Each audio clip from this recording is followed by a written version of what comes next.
Assalamualaikum warahmatullahi wabarakatuh.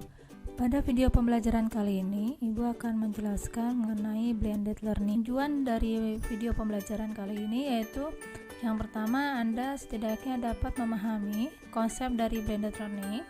Kemudian yang kedua, Anda memahami konsep blended e-learning, yaitu dua kata blended itu bukan salah ya. Dari buku referensi yang Ibu gunakan ya. Kalau Anda punya itu buku tentang pembelajaran berbasis TIK karangan Bapak Dr. Rusman dan Bapak Dr. Denny Kurniawan. Di situ memang tertulis istilah adanya blended e-learning ya. Kemudian yang ketiga, mengetahui perbedaan pembelajaran tradisional dan e-blended learning. Dan yang terakhir adalah mengenai tingkatan bagaimana pemanfaatan ICT di dalam pembelajaran ya. Nah, kita akan mulai dari yang pertama. Untuk konsep blended learning, kalau Anda lihat di dalam layar ya, itu ada dua irisan ya antara pembelajaran face to face learning dan online learning ya. Kalau dari katanya sendiri, blend itu bisa dikatakan sebagai suatu campuran ya, campuran bersama, tentunya bertujuan untuk meningkatkan kualitas pembelajaran agar bertambah lebih baik ya. Blend, campur ya. Learning, nah dari kata learning itu adalah arti umumnya belajar. Jadi kalau secara sepintas berarti itu mengandung makna pola pembelajaran gitu ya, learning ya. Nah, blended learning. Jadi di sini lebih sebuah konsep pembelajaran yang menggunakan konsep pembelajaran tatap muka dan memanfaatkan pembelajaran berbasis ICT. Kalau dilihat dari gambarnya yaitu menggunakan pembelajaran secara online ya, itu konsep blended learning. Kalau istilah blended learning tersendiri itu ada beberapa macam istilah ya, ada yang bilang hybrid learning gitu ya. Kemudian juga ada yang mengatakan selain blended learning, hybrid learning, juga ada yang mengatakan melted learning atau mixed learning. Jadi banyak istilah-istilah ya. Kemudian yang berikutnya adalah mengenai e-blended learning. Konsep blended e-learning. Ada kata e-learning, e. Nah, itu bisa dikatakan sebagai internet. Jadi pembelajaran yang memanfaatkan internet untuk menyampaikan atau untuk melaksanakan proses pembelajaran ya. Nah, kalau kita lihat konsep blended e-learning itu adalah perpaduan atau integrasi antara pembelajaran tatap muka dengan pembelajaran blended e-learning. Untuk pembelajaran tatap muka itu sendiri memang masih perlu ada ya, agar pembelajaran dengan memanfaatkan blended e-learning itu bisa optimal dilakukan ya. Nah, untuk tatap muka itu tetap perlu memperhatikan metode mengajar, teori belajar, dan pedagogi. Sedangkan untuk blended e-learning, nah untuk blended e-learning ini tadi sudah Ibu katakan ini memanfaatkan semua media-media pembelajaran berbasis internet. Contohnya Anda bisa lihat ya, ada e-book. Jadi Anda bisa memanfaatkan e-book yang ada di website. Kemudian bisa memanfaatkan web.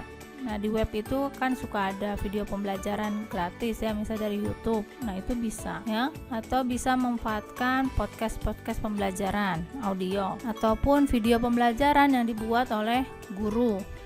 Yang kemudian guru itu akan menyimpan video pembelajaran itu di YouTube ataupun di LMS yang ada, LMS Learning Management System yang ada ya. Misalkan kalau yang di UPI kita memanfaatkan Spot UPI Edu. Nah, di Spot UPI Edu itu dosen bisa menyimpan semua media-medianya baik berbentuk video, berbentuk audio ya, ataukah berbentuk ebook ya, LMS itu. Kemudian video streaming ya, bisa aja Anda memanfaatkan proses pembelajarannya secara streaming ya, menggunakan YouTube misalnya ya, live seperti itu ya. Itu arti dari konsep blended e-learning. Kalau secara definisi, blended e-learning itu bisa dikatakan sebagai penggabungan aspek blended learning yang termasuk web-based instruksi, streaming video, audio, sinkronus ataupun asinkronus komunikasi, atau aspek pada aplikasi teknologi informasi blended learning dengan kegiatan tatap muka. Ya. Nah, itu seperti itu. Kalau bicara tentang teori belajar ya, kalian mungkin sudah memahami ya, ada teori belajar itu ada berbagai macam jenis-jenis teori belajar. Ada teori belajar konstruktivisme, kemudian dari Vygotsky ya, kemudian dari Bloom dan sebagainya. Ya, seperti itu. Jadi masih tetap perlu harus tetap memperhatikan karakteristik dari teori belajar ya, seperti itu. Kemudian yang berikutnya, contoh sederhana misalkan teori belajar tentang individual learning ya, dimana pada individual learning ini pelajar atau peserta harus aktif ya untuk dapat membangun pengetahuan mereka secara sendiri. Nah, itu contohnya. Jadi walaupun sudah menggunakan blended learning, misalkan menggunakan video pembelajaran, tetap aja harus ada teori belajar individual learningnya ya. Jadi tidak bisa hanya mengandalkan video yang sudah dikasih oleh guru. Jadi individual learning di sini peserta harus aktif membangun pengetahuan mereka sendiri. Tuh ya, itu pengertian dari gambar yang Anda lihat. Perbedaan pembelajaran tradisional dengan e-blended learning. Sudah pasti berbeda ya, dari judulnya juga pembelajaran tradisional. Nah, kalau pembelajaran tradisional, kalau lihat dari gambar itu ceritanya para guru ya, berarti fokus senternya tuh di guru. Ya, jadi guru itu dianggap orang yang serba tahu. Ya. Kemudian ditugaskan guru itu untuk menyalurkan ilmu pengetahuannya kepada pelajar. Ya, jadi senternya ke guru. Semua informasi diharapkan guru memberikan. Dengan perkembangan yang sekarang, perkembangan ICT tentunya hal itu bisa bergeser. Bukan lagi pembelajaran tradisional yang fokus kepada guru, tetapi sekarang mulai bergeser pada student center. Jadi e-blended learning itu fokus kepada student center, di mana di sini siswa ya dipaksa untuk, bukan dipaksa itu istilah tanda kutip ya, dipaksa untuk memainkan perannya lebih aktif dalam pembelajaran. Jadi pelajar itu lebih mandiri ya, dia bisa mengatur, harus mandiri itu berarti bisa mengatur waktu dan bertanggung jawab agar pembelajaran yang dilakukannya itu tujuannya tercapai. Seperti itu. Penjelasan yang terakhir adalah mengenai level penggunaan ICT di dalam pembelajaran. Ini model level penggunaan ICT dalam pembelajaran dari Harmon dan John. Mereka menggambarkan ada 5 level. 5 level itu bertingkat atau berurutan. Mulai yang paling dasar itu information, kemudian meningkat ke submental, meningkat lagi ke esensial, komunal, dan yang terakhir adalah goals-nya yang ingin dicapai, tentunya sampai pada imersif. Kita akan bahas satu-satu dari level tersebut. Yang pertama adalah yang information. Yang information di sini, pada level ini bahan pembelajaran tidak terlalu banyak jika melalui ICT, tetapi terbatas pada bahan yang sifatnya informasi untuk menunjang proses perkuliahan, bahkan cenderung bersifat administratif. Ya, contohnya apa ya? Contohnya misalkan RPS, ya kan? Kemudian jadwal perkuliahan. Nah, itu aja yang disimpan dengan menggunakan manfaatnya ICT. Ya, disimpan dengan menggunakan ICT. Jadi masih bersifat administratif. Yang kedua adalah suplemental. Nah, kalau suplemental di sini pada level ini sudah mulai nih memasukkan bahan perkuliahan. Namun sifatnya tentunya masih terbatas. Jadi yang disimpan di dalam misalnya apa, di dalam LMS ya, yang di dalam LMS yang sudah berbasis internet itu, yang disimpan itu masih berupa pokok-pokok pembelajaran saja. Contohnya ya misalkan PowerPoint. Nah, kalau kalian lihat PowerPoint yang biasa disampaikan di kelas, nah itu aja misalkan disimpan aja ya di web biar bisa Anda akses. Nah, itu masih cenderung kepada suplemental. Ya, kita naik ke tahap yang ketiga yaitu esensial.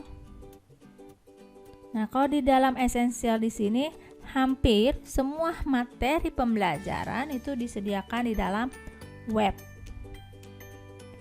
Jadi kalau esensial, namanya juga esensial, aktivitas belajar para guru ataupun peserta didik tidak akan berjalan dengan baik jika tidak menggunakan fasilitas web. Contohnya, kita karena memanfaatkan spot. Semua media ada di spot. Jadi kalau misalnya tiba-tiba spotnya tidak bisa diakses, pembelajaran tidak akan berjalan. Nah, itu yang disebut dengan level ICT. Penggunaan ICT dalam pembelajarannya itu sudah pada level 3, esensial.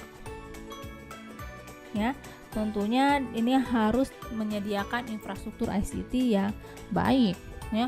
Nggak bisa diakses ya karena servernya down ya.